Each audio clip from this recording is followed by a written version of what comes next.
It is Sunday, February 16th in the year 2025, also known as the smartest year ever. My name is Gordy.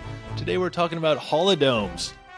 Yeah, the golden age of indoor resort domes. How they became a vacation dream and why most of them have vanished. Yeah, it's a weirder topic, but I don't know. Holidomes. I love the feel of them. Like I remember them well from soccer tournaments, the smell, the surreal vibe. It reminds me of like these like 1950s Cold War underground bunkers, which I don't know, just this uncanny, but in this oddly like a good way for my that scratches an itch in my lizard brain a little bit. But yeah, apparently I'm not the only one because like online there are a ton of forums and subreddits and social media accounts all dedicated to pool rooms and these so-called liminal spaces that are these kind of uncanny, surreal environments that kind of this juxtaposition of the ultra artificial next to something that is, I think, normally has connotations of nature, like water and like fake trees and stuff like that. Just kind of adds this uncanniness that I think people find appealing, and I certainly do in an odd way. I really love that aesthetic. So let's get right into it. You don't need to. Nobody cares what I think, right? Thanks for listening.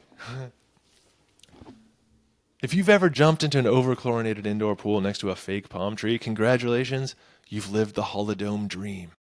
You ever wish your hotel came with a built-in indoor paradise? Well, in the 70s and 80s, Holidomes promised just that. Swimming pools, mini golf, arcades, and artificial palm trees, all under one massive dome. It was supposed to be the future of family vacations, but now it just feels like a retro fever dream. Holidomes were massive, climate-controlled indoor recreation areas, typically attached to Holiday Inns, featuring indoor pools, saunas, game rooms, putt-putt courses, and faux tropical vibes. The first official Holiday Inn Holidome opened in 1973 with the idea that families could vacation year-round without worrying about the weather. Basically, it was Las Vegas for suburban kids, but without the casinos. Right? What is there else to understand? For a while it worked. Holidomes became the place for birthday parties, family getaways, and childhood chaos. And if you grew up in the 70s or the 80s, or you played in youth soccer tournaments in the 90s, there's a good chance you splashed around in one of these indoor oases while your parents enjoyed bottomless coffee in the atrium.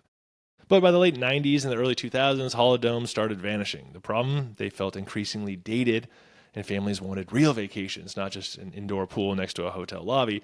More immersive resorts like Great Wolf Lodge and Disney's hotel water parks made holidomes look like a relic of a bygone era.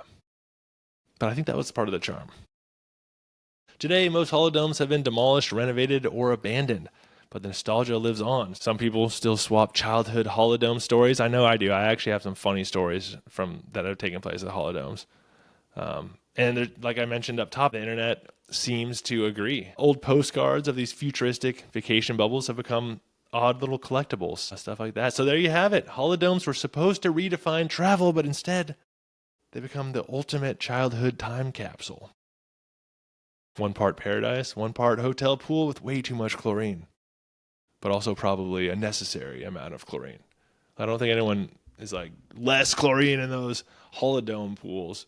Like they have their own ecosystem going. Like let the equilibrium balance itself out. Thanks to all my sources, which can be found in the YouTube description. Please follow, rate, like, subscribe, share with your friends. Tell everyone, please comment if you remember holidomes. Leave me a comment. At Smartest Year Ever on YouTube, Spotify, Apple Podcasts for the full episodes. At Smartest Year Ever on TikTok, Instagram, YouTube Shorts for your daily clips. Stay curious, stay clever on our quest to become the world's greatest conversationalist. I will see you tomorrow in the smartest year ever.